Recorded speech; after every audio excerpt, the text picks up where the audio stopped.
जय श्री कृष्ण। श्रीमद् भगवद गीता के 13वें अध्याय के 12वें श्लोक में श्री कृष्ण अर्जुन को परम ज्ञान की प्राप्ति का मार्ग बता रहे हैं और साथ में परम ज्ञान और सैद्धांतिक ज्ञान का अंतर भी बता रहे हैं। तो पहले मैं इस श्लोक का वाचन करूंगी, उसके बाद इसमें प्रयुक्त प्रत्येक शब्द का अर्थ बताते हुए हम इसका भावार्थ समझने की कोशिश करेंगे। मैं इस श्लोक का वाचन कर रही हूँ, आप मेरे उच्चारण को गौर से सुनिएगा। अध्यात्म ज्ञान नित्यत्वम तत्व ज्ञानार्थ दर्शनम एतज ज्ञानमिति प्रोक्तम अज्ञानम यदतोन्यथा।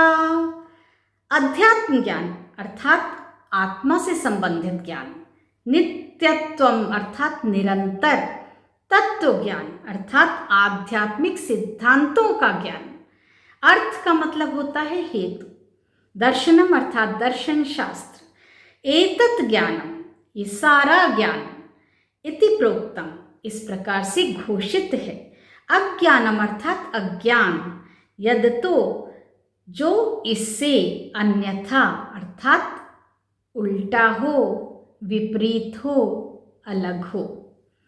तो श्री कृष्ण कहते हैं केवल ज्ञान के सिद्धांतों को जान लेने से ज्ञान का मार्ग प्रशस्त नहीं होता है, जब तक व्यावहारिक रूप से आध्यात्मिक ज्ञान का अनुकरण कर उसे क्रियान्वित नहीं किया जाता, वो सैद्धांतिक ज्ञान व्यर्थ होता है। सिर्फ श्रवण मात्र से अर्थात सुनने भर से उसका क्रियान्वयन संभव नहीं है।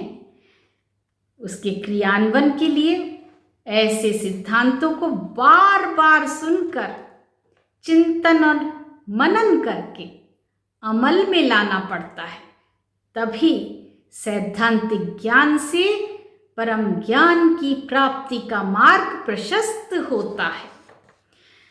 जब ये बात कोई भी हमें बताता है तो बहुत सहज है कि हमारे मन में जिज्ञासा उत्पन्न होती है कि भला वो कौन सा मार्ग है जिससे परम ज्ञान की प्राप्ति होना संभव है।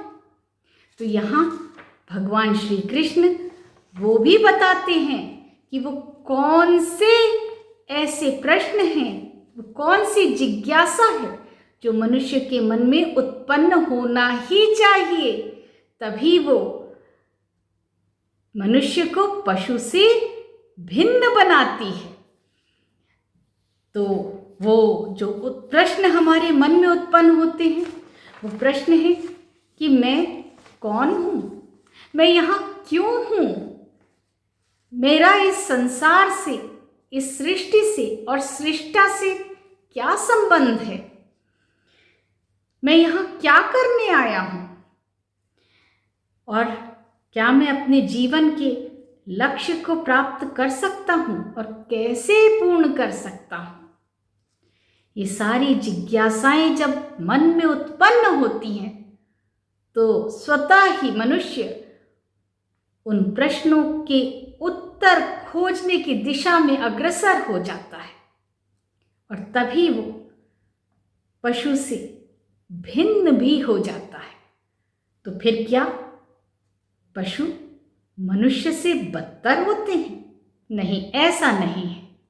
इस सृष्टि में सभी समान हैं, लेकिन मनुष्य को ज्ञान प्राप्ति का वरदान प्राप्त है, क्योंकि वो देखने सुनने के बाद सोचने समझने और उसको क्रियान्वित करने की दिशा में लग सकता है, आगे बढ़ सकता है, जिससे उसे इस सृष्टि के सिद्धांतों का पता चलता है, नियमों का पता चलता है और फिर वो इस काल चक्र से मुक्त हो जाता है।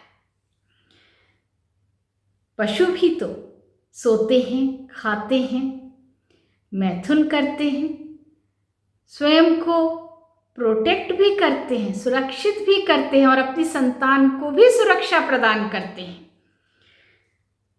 केवल उनमें ज्ञान प्राप्ति का वरदान नहीं है, जिसकी वजह से वो जिज्ञासु होकर उन प्रश्नों का उत्तर खोजने में नहीं लग जाते।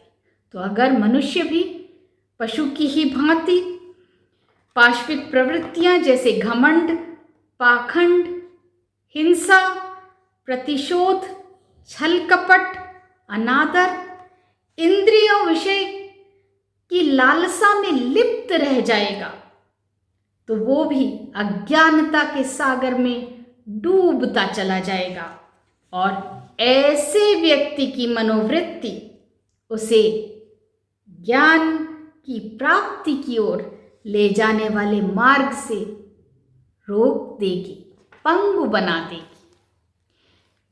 पशु और मनुष्य, इनमें अंतर बताते हुए शतक त्रयम के रचयिता भर्तृहरि ने नीति शतकम में ये कहा है कि साहित्य संगीत कला विहीना साक्षात पशु पुच्छ विषाणहीना, अर्थात जो मनुष्य साहित्य, संगीत और कला से रहित होता है, वंचित होता है, वो बिना पूंछ बिना सींग वाले पशु के समान है। ये शाम न विद्या न तपो न दानम ज्ञानम न शीलम गुणो न धर्मा ते मृत्यु लोके भुवि भार भूता मनुष्य रूपेण मृगाश्चरन्ति।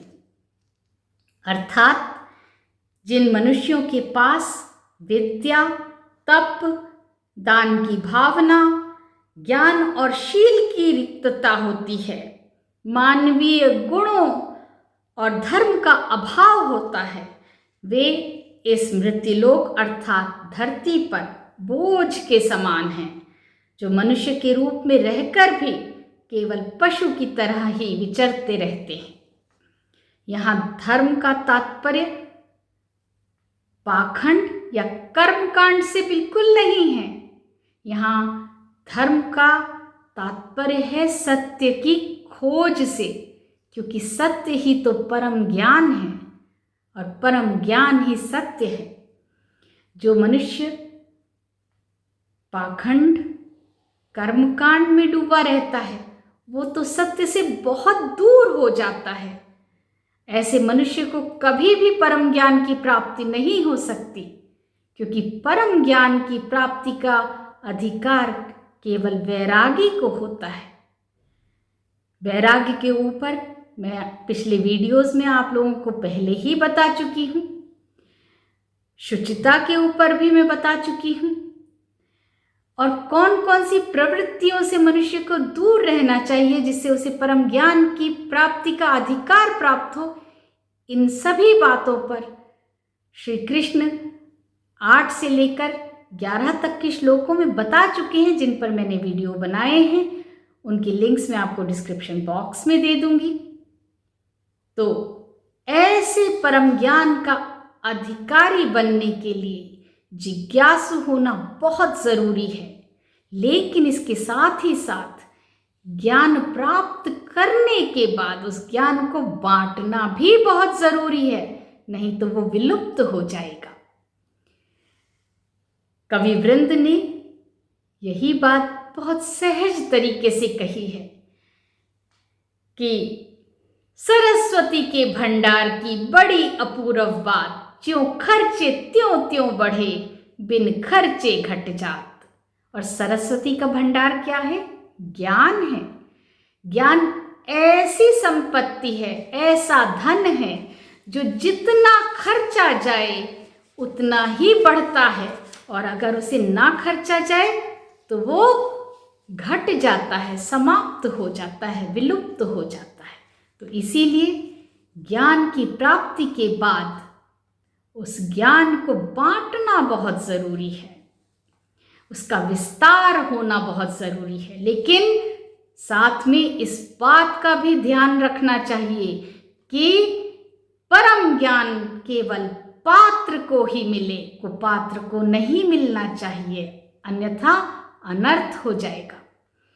तो फिर से एक बार इस श्लोक का वाचन करते हुए मैं इस वीडियो का समापन करूंगी। आप भी मेरे साथ दोहराइए। अध्यात्म ज्ञान नित्यत्वम तत्व ज्ञानार्थ दर्शनम एतज ज्ञानमिति प्रोक्तम अज्ञानम यदतोऽन्यथा इति।